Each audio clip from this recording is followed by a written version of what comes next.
एक महिला 2 साड़ी लेकर निकलती थी। रास्ते में कुछ ब्राह्मण उस महिला को गालियां देते और उससे परेशान करते। यहाँ तक कि उस महिला पर कभी गोबर फेंक दिया जाता तो कभी कीचड़। जो साड़ी उसने पहनी होती वो पूरी तरह से गंदी हो जाती। वो महिला इन सबको झेलते हुए स्कूल पहुंचती और सबसे पहले अपनी गंदी साड़ी को उतारती और अपने बैग से दूसरी साड़ी को निकालते हुए उसको पहन लेती और लग जाती लड़कियों को पढ़ाने में। उस महान महिला का नाम है सावित्रीबाई फुले। ये घटना 1 जनवरी 1848 के आसपास की है, क्योंकि इसी दिन सावित्रीबाई फुले और उनके पति राष्ट्रपिता ज्योतिबा फुले ने पुणे शहर के भिड़ेवाड़ी में लड़कियों के लिए भारत का पहला स्कूल खोला था। वो मुझ पर गोबर फेंकते रहे और मैं उनकी बेटियों को पढ़ाती रही। ये वाक्य कहने वाली महानायिका और भारत की पहली महिला टीचर सावित्रीबाई फुले का आज जन्मदिन है। सावित्रीबाई का जन्म 3 जनवरी 1831 को महाराष्ट्र के सतारा जिले के नायगांव नामक गांव में हुआ था। बचपन से ही सावित्रीबाई तेज तर्रार थी और उनमें सीखने की जबरदस्त ललक थी, लेकिन लड़कियों को तो पढ़ाया नहीं जाता। उनके पिता इसके पक्ष में नहीं थे, इसलिए उनको स्कूल नहीं भेजा गया और उस समय स्कूल उपलब्ध भी नहीं थे जो लड़कियों को शिक्षा देते हों। और वो सीखना तो चाहती थी, लेकिन फिर उनकी शादी हो गई। महज 9 साल की उम्र में उनकी शादी 13 साल के ज्योतिबा फुले से हो गई। अक्सर शादी के बाद आप देखते हैं कि लड़कियों की जिंदगी ही बदल जाती है और भारत का जो पितृसत्तात्मक समाज है, पुरुष प्रधान समाज में, उसमें महिलाओं को चूल्हे चौके तक ही बांध कर रख दिया जाता है। लेकिन सावित्रीबाई को एक ऐसा जीवन साथी मिला था जो महिलाओं को समान समझता था। वो महिला और पुरुष में किसी तरह का जेंडर भेद करने के खिलाफ था। ज्योतिबा फुले ने सावित्रीबाई की ललक को देखते हुए उसे पढ़ाना लिखाना सिखाया। देखते ही देखते सावित्रीबाई पढ़ना लिखना सीख गई और उन्होंने कई किताबों को पढ़ डाला। उन्हें ये बात समझ में आ गई कि अगर समाज की तरक्की चाहिए तो शिक्षा ही तरक्की का एकमात्र रास्ता हो सकता है। उन्होंने ये समझा कि शिक्षा का दीपक ही अज्ञान, पाखंड, गैर बराबरी और भेदभाव से भरे समाज में ज्ञान का उजियारा, समानता का उजियारा फैला सकता है। फुले दंपति ने लड़कियों को शिक्षित करने का बीड़ा उठाया, लेकिन उस समय के ब्राह्मणवादी समाज में महिलाओं को पुरुषों की गुलाम समझा जाता था। पुरुष चाहे जितनी शादियां कर लेते थे, जब चाहते तब अपनी पत्नी को घर से भगा देते थे। महिलाओं को पर्दे में रहना पड़ता था। मनु के विधान के मुताबिक किसी लड़की को पिता के कंट्रोल में, किसी पत्नी को पति के कंट्रोल में और किसी माँ को अपने बेटों के कंट्रोल में रखने की मानसिकता जोर पर थी। वो लोग उस तरह की मानसिकता के थे। पति की मौत होने पर महिलाओं को सती कर दिया जाता था। उन्हें संपत्ति में कोई अधिकार नहीं था, अपना जीवन साथी चुनने का अधिकार नहीं था और ना ही वो स्कूलों में पढ़ाई कर सकती थी। ऐसे समाज में लड़कियों को शिक्षित करने के बारे में सोचना ही एक क्रांतिकारी कदम था। ज्योतिबा फुले कहते थे कि विद्या बिना मति गई, गति बिना मति गई, मति बिना वित्त गया, वित्त बिना शूद्र भये, इतने सारे अनर्थी का विद्या से हुए। ब्राह्मणवादियों की परवाह किए बिना माता सावित्रीबाई फुले और राष्ट्रपिता ज्योतिबा फुले ने भारत की बेटियों को शिक्षित करने का फैसला लिया।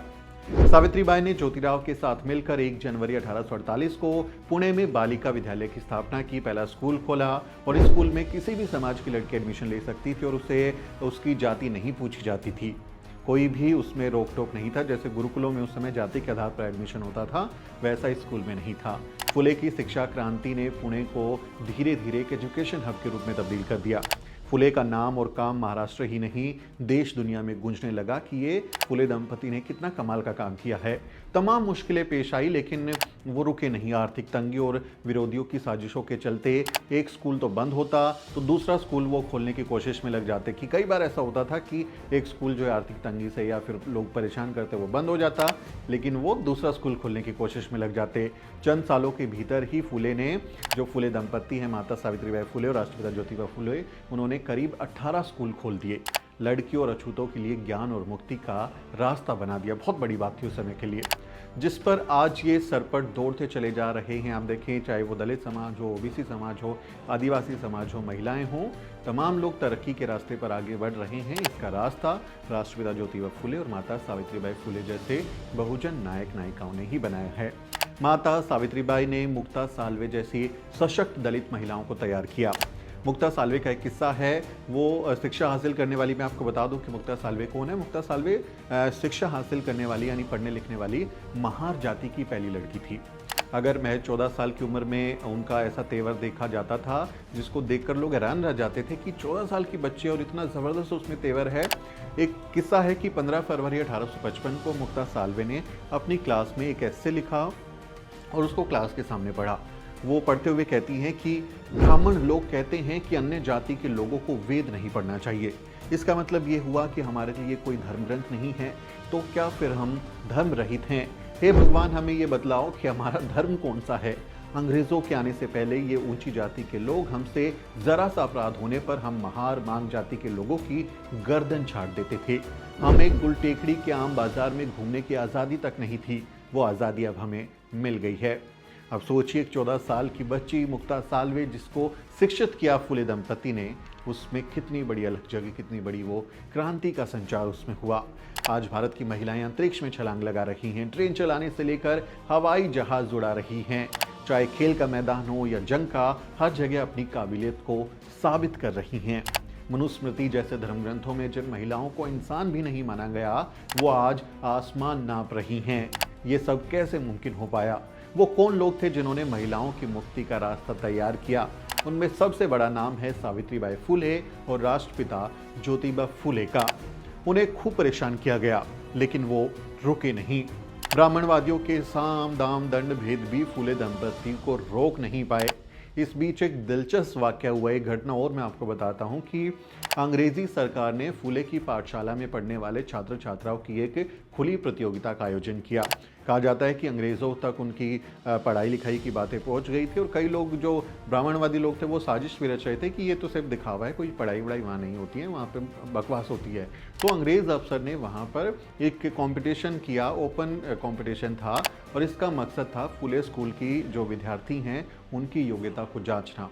यह आयोजन एक समारोह में तब्दील हो गया, एक बड़ा समारोह हो गया। लोग देखने आए कि फुले पढ़ा क्या रहे हैं और जब नतीजे सामने आए तो अंग्रेज अफसर भी फुले दंपति के कायल हो गए। इतने शानदार रिजल्ट आए थे। तब अंग्रेज अफसर मेजर कैंडी ने प्रतियोगिता के नतीजे घोषित करते हुए कहा था, पुणे शहर के लोगों, मुझे ये बताते हुए बहुत खुशी हो रही है कि ज्योतिबा फुले और सावित्रीबाई फुले के सभी विद्यार्थियों ने आज की ये परीक्षा अच्छे अंकों के साथ पास कर ली है। मैं हैरान हूँ, एक स्कूल के सभी स्टूडेंट्स इतने होशियार कैसे हो सकते हैं। खासकर लड़कियों ने तो कमाल कर दिया।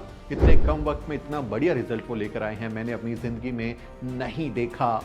फुले पाठशाला के विद्यार्थी तो अंग्रेज़ों और ब्राह्मणों के स्कूल से भी आगे हैं। आप सब खुशनसीब हैं कि आपके पास ज्योतिबा फुले जैसे ग्रेट मैन हैं। Well done mister and missus Phule, we all are proud of you, you are a true liberator. शिक्षा की जो अलख माता सावित्रीबाई फुले और ज्योतिबा फुले ने जगाई थी, आज वो एक मशाल बन चुकी है। अब जरा सोचिए, अगर फुले दंपति ने उस समय तमाम मुश्किलों को झेलते हुए लड़कियों को ना पढ़ाया होता तो क्या आज ये सब मुमकिन हो पाता? हमारे देश में शिक्षा पर चंद लोगों ने कब्जा कर लिया। कभी गुरुकुलों के नाम पर अपनी जाति के क्लब बनाए तो कभी मास्टर ने वंचित वर्ग के छात्रों को इसलिए मार मार कर भगा दिया कि कहीं वो पढ़ लिख ना जाए।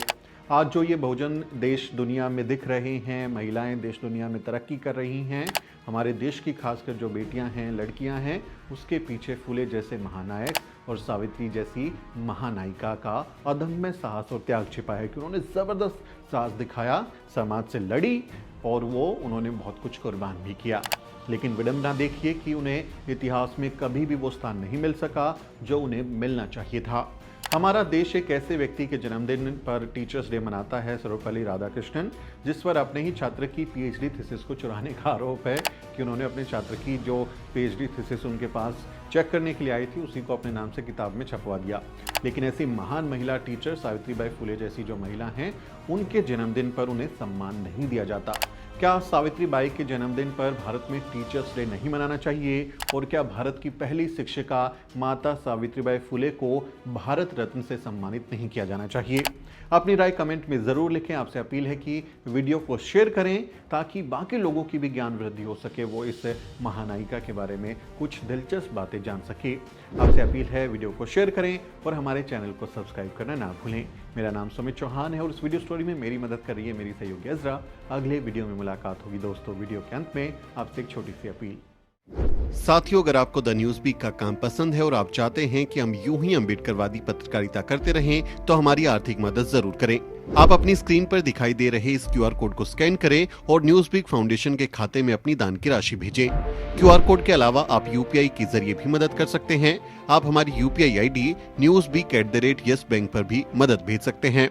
इसके अलावा आप हमारे अकाउंट में भी मदद भेज सकते हैं। खाते का नाम है news week foundation, account number है 02358878 00000640। IFSC कोड है YesB000235। बैंक का नाम यस बैंक है और ब्रांच है नेहरू पैलेस, दिल्ली। आप डोनेशन के एवज में इनकम टैक्स में भी छूट पा सकते हैं। डोनेशन की रसीद पाने के लिए ट्रांजैक्शन का स्क्रीनशॉट हमें भेजें। टाइप करें डोनेशन स्पेस आपका नाम और हमें 8595794224 पर व्हाट्सएप करें।